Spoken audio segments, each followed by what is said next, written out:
जालना जिल्ह्यातील शेतकऱ्यांचं गारपीट आणि अतिवृष्टीचं अनुदान अधिकारी आणि कर्मचाऱ्यांनीच लाटल्याचा प्रकार जो आहे तो काही दिवसापूर्वी समोर आला होता। 42 कोटी रुपये ही रक्कम आहे। या संदर्भात नवनवीन खुलासे आता दररोज समोर यायला सुरुवात झाली आहे। स्वतः जिल्हाधिकारी डॉक्टर श्रीकृष्णात पांचाळ सर आपल्यासोबत आहेत। सर, काय सांगाल, नवनवीन खुलासे समोर यायला सुरुवात झाली, काय प्रकरणात अपडेट आहे? समितीचा तपासणी अहवाल अंतिम झालेला आहे आणि अमाऊंट जी आहे ती 42 कोटीपर्यंत अपारित रक्कम आहे। त्यामध्ये आपण मागच्या वीकमध्ये 10 तलाठी निलंबित केले होते आणि काही यांनी थोडा वेळ मागितला होता सोमवारपर्यंतचा, तर त्यांचंही तपासणी झाल्यानंतर त्याच्यामध्ये अतिरिक्त 7 तलाठी निलंबित आणि 35 तलाठ्यांवरती विभागीय चौकशी प्रस्तावित केली आहे। त्याच पद्धतीनं 4 जे तहसील स्तरावर कार्यरत क्लर्क आणि AK होते, तर त्यांच्यावरती देखील निलंबनाची कारवाई केली। तर आता समितीचा अहवाल आणि इथली प्रशासकीय कारवाई देखील अंतिम टप्प्यामध्ये आणि निश्चित झालेली आहे। बरं, किती तालुक्याची तपासणी पूर्ण झाली आहे आणि सद्यस्थितीला कोणत्या तालुक्यांची तपासणी आता सुरू झाली? ही 2 तालुक्यामध्ये हा मुख्य गैरप्रकार झाल्याचं निदर्शनास आलं होतं। त्यानुसार त्या 2 तालुक्यातली सर्व गावं तपासण्यात आली होती। सद्यस्थितीमध्ये 6 उर्वरित जे तालुके आहेत त्यांची तपासणी सुरू आहे। 3 तालुक्यांचं बऱ्यापैकी प्रोग्रेस झालेलं आहे तपासणीमध्ये, परंतु गैरप्रकार जो होता तो या 2 तालुक्यांमध्ये या प्रकारे झाला होता। जास्त प्रमाणामध्ये तिथे तो गैरप्रकार झालेला आहे असं निदर्शनास येतं। बरं, आपली पोलीस अधीक्षकांसोबत देखील चर्चा झालेली आहे। या प्रकरणात जे काही कर्मचारी किंवा अधिकारी दोषी असतील त्यांच्यावर फौजदारी गुन्हे दाखल करण्याची सुद्धा चाचपणी सुरू असल्याचं कळतं आहे, काय सांगणार?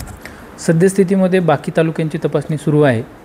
जी अमाऊंट होती त्यापैकी 7 कोटी रिकव्हरी देखील क्षेत्रीय तलाठी वगैरे यांनी केलेली आहे आणि पूर्ण समितीचा इतर तालुक्याचा अहवाल वगैरे तयार झाल्यानंतर त्या पद्धतीनं विचार करण्यात येईल।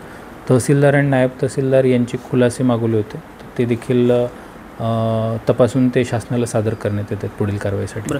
मागे काही दिवसापूर्वी ज्या ग्राम महसूल अधिकाऱ्यांची जी यादी समोर आलेली होती त्यामध्ये असं दिसून आलं की एका तलाठ्याकडे एकापेक्षा अनेक म्हणजे जवळपास 10 ते 12 गावं असल्याचं सुद्धा निदर्शनास आलं होतं। हा कालावधी 2022 ते 2024 पर्यंतचा होता।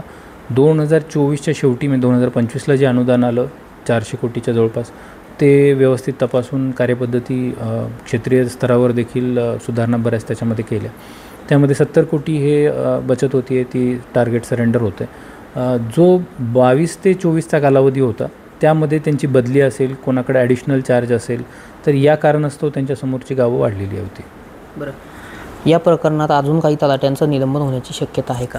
ज्यांची डिपार्टमेंटल एन्क्वायरी प्रपोज केलेली 35 लोक आहेत, तर डिपार्टमेंटल एन्क्वायरीनंतर निलंबनाची कारवाई होऊ शकते त्यांच्यावरती, किंवा मधल्या काळामध्ये त्यांच्याविरुद्ध दुसरे काही जर आणखीन पुरावे झाले तर त्यांच्यावर निलंबनाची कारवाई होऊ शकते।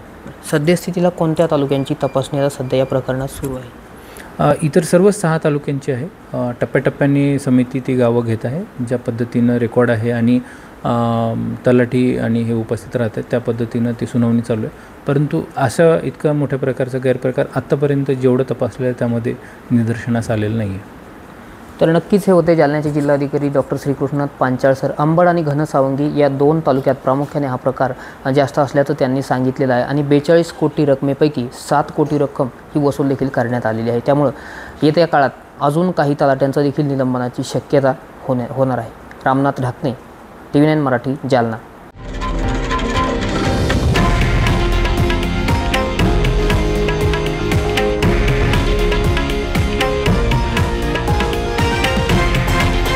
हे आहे देशातील नंबर 1 न्यूज नेटवर्क आणि आपण पाहत आहात TV9 मराठी, एकमेव।